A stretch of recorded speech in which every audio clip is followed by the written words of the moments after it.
राधे राधे। राधा रानी की कृपा आप सब पर बनी रहे। ओम नमो भगवते वासुदेवाय नमः। माघ माह की आप सभी को हार्दिक शुभकामनाएं। आज हम माघ मास का प्रथम अध्याय सुनेंगे, तो चलिए हम अपना अध्याय शुरू करते हैं। प्राचीन काल की बात है। अत्यंत पवित्र तीर्थ स्थल श्री नैमिषारण्य क्षेत्र में मुनिजनों ने श्री सूत जी से प्रार्थना करते हुए निवेदन किया कि हमें समस्त सुखों तथा मोक्ष देने वाला माघ मास के महत्व का सविस्तार वर्णन सुनाने की कृपा करे। अत्यंत प्रसन्नता पूर्वक सूत जी बोले, हे मुनिजनों, तुम धन्य हो। तुम्हारा हृदय भगवान श्री कृष्ण की भक्ति में लीन रहता है, अतः तुम्हें माघ मास का व्रत तथा महत्व का वर्णन सुनाता हूँ। सर्वप्रथम माघ मास का विस्तार वर्णन भगवान शंकर ने देवी पार्वती को सुनाया था, अतः इस महाव्रत के कर्णधार समय देवादिदेव श्री भगवान शंकर ही है। एक दिवस कैलाश पर्वत का निवास करते समय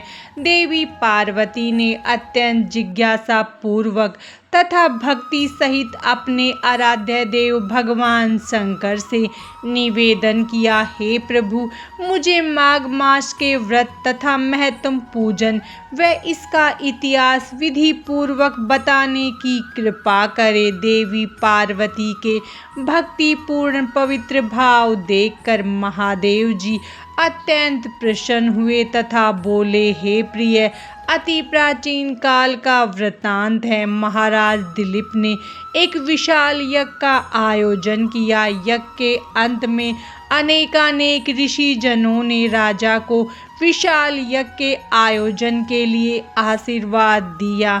नगर वासियों ने राजा की भूरी भूरी प्रशंसा की। यज्ञ के पश्चात महाराज दिलीप सेना की एक टोली के साथ आखेट के लिए घनघोर जंगलों में निकले तो राजा आश्चर्यचकित रह गए। उन्होंने कोई शिकार ही दृष्टिगोचर नहीं हो रहा था। वस्तुतः राजा की टोली को देखकर जंगली जानवर प्राण रक्षा के लिए अपनी अपनी मांदों में छिप गए थे।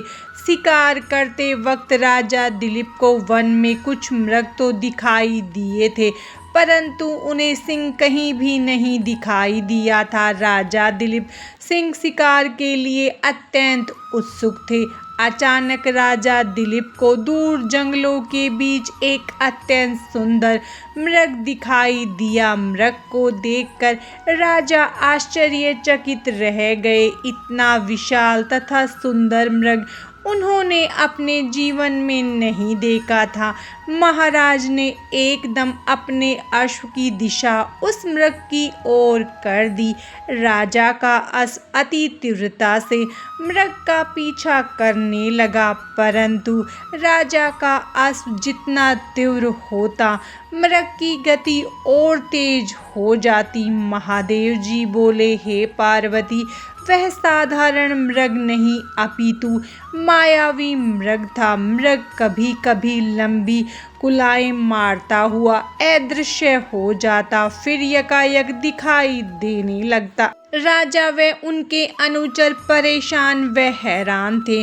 उनके अश्व अत्यंत दुर्गम, आच्छादित तथा कष्टपूर्ण प्रदेशों से अति तीव्र गति सहित उस मृग का पीछा कर रहे थे। पीछा करते करते सायंकाल का समय होने लगा। सूर्य अस्ताचल की ओर चल पड़े। उस समय यकायक मृग गायब हो गया। राजा थक गए थे तथा प्यास से चूर चूर थे। राजा तथा उनके अनुचर प्यासे, थके मांदे तथा व्याकुल जलाशय की तलाश में इधर उधर भटकने लगे। अचानक राजा को दूर एक विशाल सरोवर दिखाई दिया। हे देवी पार्वती, राजा तथा उनके अनुचर हर्ष विभोर हो उठे और अपने अश्वों का मुख उस सरोवर की ओर मोड़ दिया। कुछ ही समय में महाराजा दिलीप सरोवर के निकट पहुँचे। प्यास से व्याकुल महाराजा ने अत्यंत सुंदर रमणीक सरोवर देखा। उस जलाशय के चारों ओर छायादार वृक्ष तथा रंग बिरंगे पुष्पों का उद्यान था। स्वच्छ जल निर्मल तथा पारदर्शी था। सरोवर रंग बिरंगी मछलियों जल विहार कर रही थी। जलाशय में अति सुंदर कमल के पुष्प खिले हुए थे। महाराज इस रमणीक स्थान को देखकर आत्मविभोर हो उठे। एक बार तो वह अपनी तमाम थकान भूल गए। राजा ने अपने अनुचरों को उस स्थान पर रात्रि विश्राम का आदेश दिया तथा प्यास बुझाकर जल में स्नान किया। उनकी थकान छूमंतर हो गई तथा हृदय प्रफुल्लित हो गया।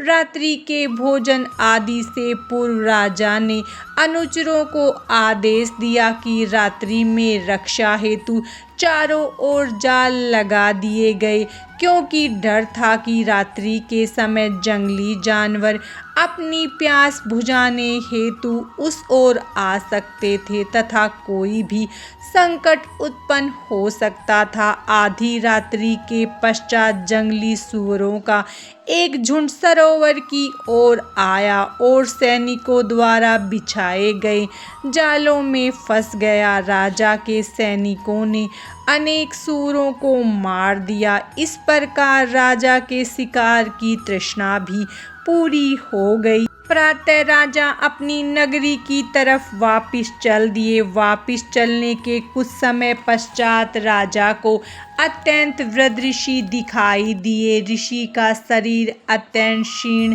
शंख चक्र से सुशोभित साधारण वस्त्र युक्त था।